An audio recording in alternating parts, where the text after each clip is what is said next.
welcome to Rev Sports build up to the Women's T20 World Cup 2024. In this series, we're going to go through strengths and weaknesses of the teams participating in the World Cup, and today we're going to be talking about South Africa. I'm Gargi Raut, and joining me is Ishan Shahane, Trisha Ghoshal, and Snehashish Mukherjee. But before I start asking of everyone's opinions on what they think about the team, let's go through the squad first. Starting with Anneke, Laura, Tasmin, Chloe, Marizanne, Nadine de Klerk, Seshin, Sune, Nike, Sinalo, Annery, Ayabonga, Ayanda, Nono Malaba, and Tumi. Now to begin with, Trisha, Snehashish, when we talk about this South African squad, and the third T20I between Pakistan and South Africa is being played as we speak. But when we talk about this squad, a few names jump up to us. Anneke, Laura, Chloe Tryon, Marizanne, and Nadine de Klerk, and of course Sune as well. These are obviously the biggest strengths of this team. And recently, when you look at the recent history as well, they have been doing well. Do you also agree with me when I say that these names that jump out to us are actually the strengths of the squad? I'll start off with the X factor. I mean, the biggest X factor of the South Africa squad, and I think everybody will agree that it's none other than Marizanne Kapp, one of my favorite players in. I mean, it's across men's and women's cricket. I think very few all-rounders. We generally see bowling all-rounders or batting all-rounders. Marizanne Kapp can win you a game with the ball. She can win you a game with the bat. And you are never safe when she either has the bat or ball in hand.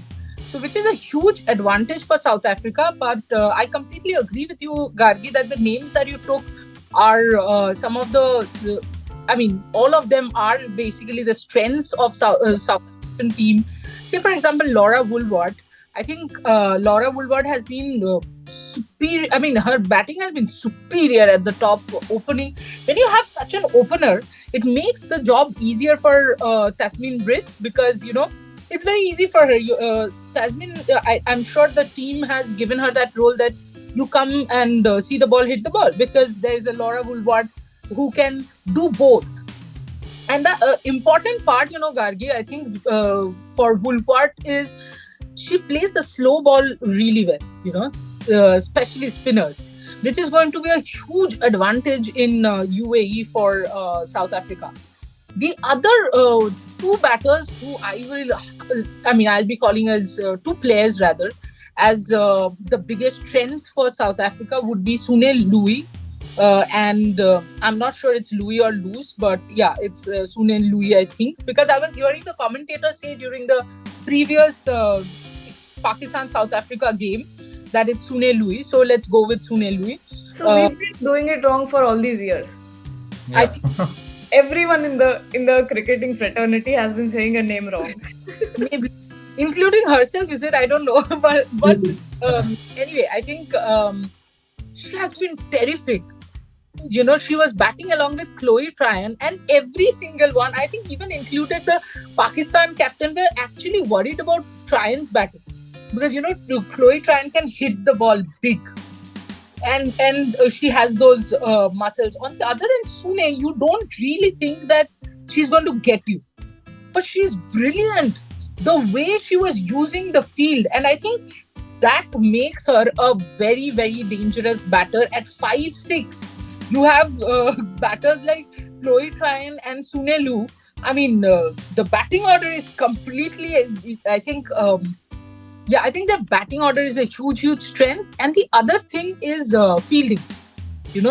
They are brilliant fielders. So I think these two are huge advantages. Bowling, of course, again, you have to say Marizanne Kapp, but other than her, we'll discuss later the rest of the team. Snehashish, what do you think? Yeah, I think I absolutely agree with both of you that these are the players, that will hold the key for, South Africa in this World Cup. And especially Laura Woolward, one of the favorites for me because the way she bats, the stylish, I call her a stylish batter, the way she bats throughout the innings. And especially being the leader also, that helps her to be, to lead the team from the front. And she has all the qualities to lead the team this time around also. But obviously Madison Cap will be the main key player for them when it comes to all-round capabilities. And in this ongoing series also we have seen that in the first match she played a crucial role, but in the second match we saw that when she didn't play, what happened to South Africa. So I think overall these two are the main players. But again, the main talking point that we are discussing before this video, that the best part of the South African squad, that everyone can do everything, a bit of both. Like everyone is a kind of all rounder. Like a good batter can help you with the bowling with two crucial overs at any stage, and a good bowler can give you that 10-15 extra quick runs when your team need it. So I think that's a very good quality as a team, and that's all you need when you're going to play a World Cup, because you don't know when who you don't know when you will need some players to step up. And I think that's where this South Africa team is going to be one of the favorites for me in this World Cup. Yeah, Gagi, Totally. just to add to that as well, I feel, having an all-rounder in your side and having so many of them will only help you. I think the T20 format is an all-rounders format at the moment. This is why from a young age, even if you see youngsters who want to play the T20 format, the first grooming is don't just be a batter or bowler, look to be an all-rounder who can do a bit of everything. So I think definitely South Africa's chances will be improved by that. And again, that top order, which I've seen, like I was seeing the recent stats as well. I'm not the stats man, but I was having a look and I saw, sorry Snehashi, but I saw that top order is very strong. They're pretty explosive. They get a lot of runs up the order. So I think this is what the format that will stick to as well. And it will be explosive. I think a lot of teams have that, South Africa as well, especially, would like to go hard up the order. So I think we can expect them to go hard up the order because we'll get to the weaknesses again, but definitely these two are the strength. The weakness that I was coming to again was though that I feel that middle order again is not as strong. Somehow you get the good starts, but then you can't really capitalize on that. So we'll talk about the weaknesses, Gagi, but this is what I felt. Yeah, totally. And I like that Trisha brought up the fielding part, because we've seen some brilliant catching from the South African team.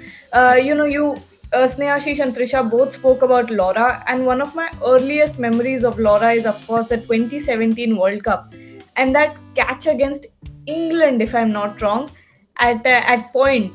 And that was an incredible catch. And I remember watching this view, and she just came into the frame out of nowhere, because they showed a view from side on and she had just flown. I think she turned into a bird and took that catch. But But this is what will make the difference, Gagi. I think yes, yesterday you were absolutely. speaking about the Indian team's poor fielding, and even though they might I have was a just about better to say. star-studded team, but if South Africa can take their catches and come around with a good all-round performance, then they're the better side on any given day. Because you have to take those catches, especially in the World Cup, if you want to go on and win. So there's a big contrast from both these teams. Because we just discussed them a couple of days back. So if you think about it, the Indian team will really have to buckle up on their fielding. Yeah, absolutely. But now moving on to weaknesses, because we've spoken about strengths and there are a lot, trust me. And that's why South Africa, if not one of the most celebrated, it is one of the strongest teams in women's cricket. But when we look at this particular team, I don't think we have a lot of weaknesses, because it looks like a very balanced side. The thing is, because they bat very deep, they've got very apt bowlers who can take on at any point in the game. They can turn the game. Like Trisha also pointed out, that Marizanne Kapp, with her bowling ability, she has done that before. That in the death over, she has completely changed the game. But Trisha, Snehashish, Ishan, when you think of weaknesses, is there any one particular point that comes to your mind that this might hamper South Africa? Absolutely. I think the power play bowling is a huge question mark after Shabnim Ismail has retired. And also, it was recently a question mark because Marizanne Kapp was carrying an injury and wasn't playing all the matches. But the problem is not at Marizanne Kapp's end. As you said, I think mostly you will see Marizanne Kapp bowling 2-2, that is 2 overs at the beginning and 2 overs at the death. But obviously, you need a bowling partner. What seems like it is probably they'll, depending on the pitch again, but it will either be Sekhukhune or Chloe Tryon. Sekhukhune has the pace, but unfortunately, she has this tendency of giving a lot of width and bowling short, which is what batters make good use of. So that has been a bit of a problem, the opening bowler. And in the middle, I think Sune Lu is a again. I mean, their only weakness or something that might worry the South African team management would be the bowling strength, I would say. And that is where I think the part which Snehashish and Ishan both mentioned comes into play, that because all of them can bowl.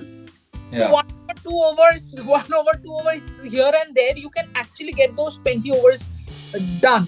But I don't think that South Africa now is a team where you can say, oh, these are your 5 best bowlers, and then you can go for 6, 7. One bowler, Yes. actually 2 bowlers are going to bowl 4 overs mostly. That's Marizanne Kapp and Malaba or Mlaba.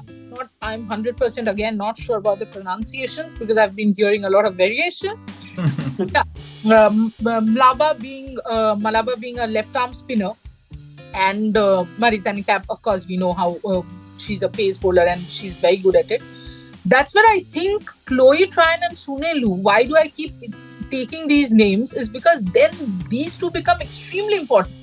They have that capacity of taking wickets, and Tryon, comes in and bowls those 1 or 2 quick overs in the power play. And, it's a very Ravindra Jadeja types, or say, for example, a Radha Yadav probably is expected the same role for the Indian team, Come quickly bowl 2 overs before the batter realizes 4, 5 overs are quickly done. So, because again, if at the other end somebody can put in pressure for South Africa, then from Kapp's end, it becomes easier because she's not going to give anything up. So the batters have to attack the other bowler. This is one of the reasons you will see Kapp probably will have a less number of wickets, and the other ones will have more wickets. That's one area. And the other thing, I mean, this is something that I would like to discuss with all of you. I feel Woolward is a good captain, but at times she is reactive rather than being proactive, which is a bit of it's more like a complaint than a huge criticism or something that is South Africa's weakness. But I do think maybe she can be a little proactive, like last match against Pakistan. I think When you say proactive, do you mean like making the changes that are required in that, Yes. especially, and not playing, just Exactly. yeah. Like, for example, that's why I was giving the example, because I know it can be a little confusing. Fatima Sana was continuously trying to cut the ball because both third man and backward point, all the fielders were up. 3 balls. All the 3 balls went through that same space. Yeah. Then the fielder was put behind. So, a quicker thought process on that a particular situation in that sense. Yeah. But knows a little bit of Fatima Sana would know that for spinners, that is the area she attacks. Yeah. And I'm sure obviously South Africa knows they have better equipment than you and I have. So somewhere, either they were trying a plan which I did not understand, or she has to be reactive enough to wait for 3 balls and 2 boundaries, or 3 boundaries probably, to do that. These are the 2 areas which I think, is a bit of a problem for them. And Nagi, actually, just to add to that as well, I feel that the South African women's team as well are a bit of chokers in my opinion, because they've reached that pinnacle stage so many times. I was just having a look, but they haven't been able to cross the line, whether it's against Sri Lanka, India, and also against Pakistan actually. So I mean, it's amazing how many close matches there are. Like South Africa lost by 4 runs, South Africa lost by 3 runs. So they're getting there, but they're not able to cross the line. So this definitely, in my opinion, might be a negative, because when you're playing the World Cup, you want to ensure that you don't choke at that moment and go all the way through. Trishanti, I mean, do you think that makes sense? That absolutely. There are too many matches there. I think both the groups have 5 teams, right? Yeah. So I would say in South Africa group, apart from Bangladesh, none of them are going to be easy matches.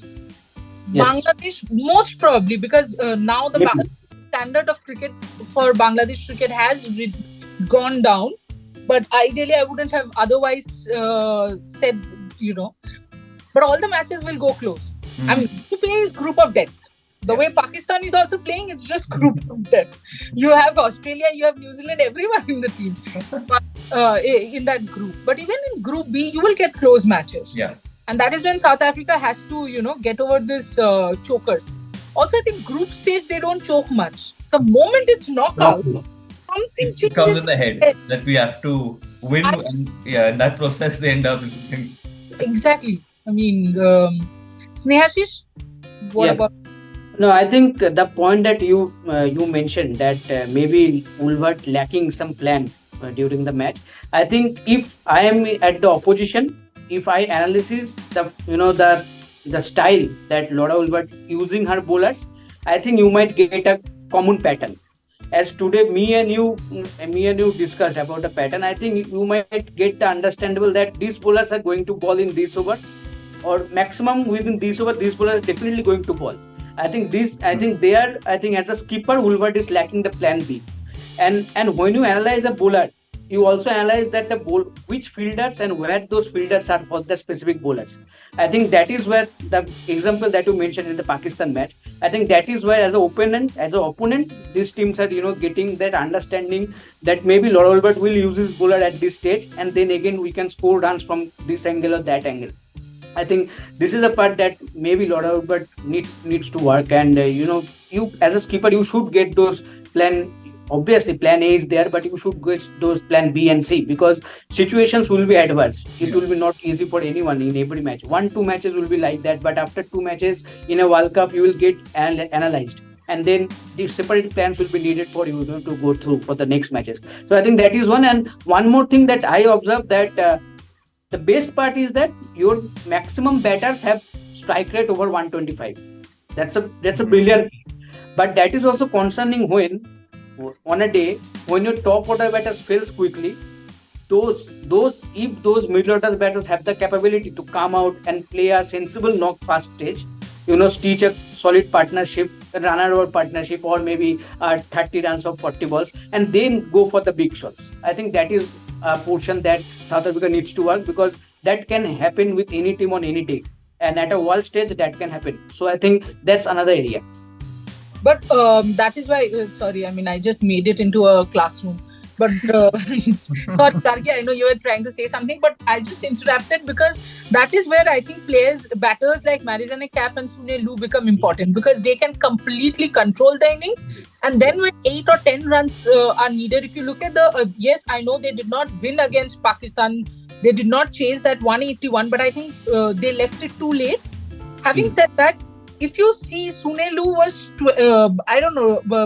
she was 20 odd of some 15, 16 balls. Which enough. Then suddenly she reached a 50 in the next 10 balls.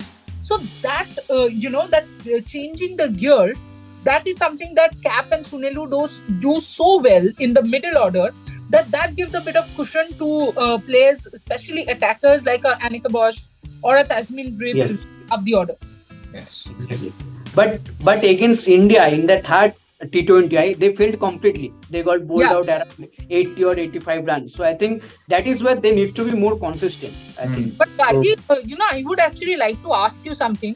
That do you think this South Africa team is a little over dependent on Marizanne Kapp? Because you will see often when Kapp is not in the team, whatever happens, they go close to the target or play well, but they don't win. What do you think? It's not just the South African team. I think in the recent past, the leagues that I've watched, be it Big Bash or the other leagues as well, I've noticed that a lot of these teams are quite dependent on Marizanne Kapp, because she's one of those players that are completely three-dimensional. She not only gives you incredible catches and incredible fielding, she saves a lot of runs that way. Plus, she also doesn't leak a lot of runs. I think it's something that is very observable is the fact that batters find it very difficult to score against Marizanne, and she puts a lot of pressure when it comes to death bowling, especially. And of course, with the bat, we've seen her make hundreds in T20s as well. So Marizanne Kapp is absolutely someone you should be dependent on, actually. But being overly dependent on her is, a kind of a weakness as well, because you can't expect her to step up every single time, because then it becomes too much for her as well to kind of soak in that pressure and everything. But it's a good thing that she has a lot of experience, and a lot of experience being someone who just you expect a lot out of. I think when anyone has her in the team, they expect a lot out of her in bowling, in batting, in fielding. So it's just it's fun and not so fun to be Marizanne Cap. It goes both ways. Well said. Because, Very well said. because at one point you're this incredible player, but on the other hand, you also have to deliver these expectations constantly. If not, you know what happens with cricket, right? Criticism is so fast, negative feedback is so fast. But you're right when you say that this team is a bit overly dependent on Marizanne and a few others as well, I would say. But when it comes to clutch moments, I think we've seen in the past as well that when there have been collapses, a lot of times it's Marizanne Cap who has to kind of come in and save the day and take the team out of that rut. She's the one who's hitting big sixes. She's the one who's hitting those big shots and really getting the scoreboard going. So yes, I think so. But I think South Africa will have to question hope. is yes. South Yeah. Africa will have to hope that they can't be so dependent on one player, because we've seen it in the past so many times. Whether it's in the franchise leagues, whether it's international cricket, if you're dependent on one player, then it's never going to work. No matter how good this team is, no matter how many all-rounders you might actually have, but at the end of the day, if you're still just talking about that one player and hoping that one player performs and then we can go on and perform, then it makes no sense. Then this whole talk about having so many all-rounders, all of us can bat and bowl, then that's a baseless talk, like in a way. I think South Africa has to understand that we have the potential, but it's about all of us coming together and performing. I think this has been a really good conversation. We brought a lot of points to the table. Trisha, Ishan, and Snehashish, thank you so much for joining. And to everyone who's watching, stay tuned to Rev Sports because we'll be bringing lots more for Women's World Cup. This is just the build-up. So stay tuned and watch the entire World Cup with us. Thank you so much. We'll see you tomorrow.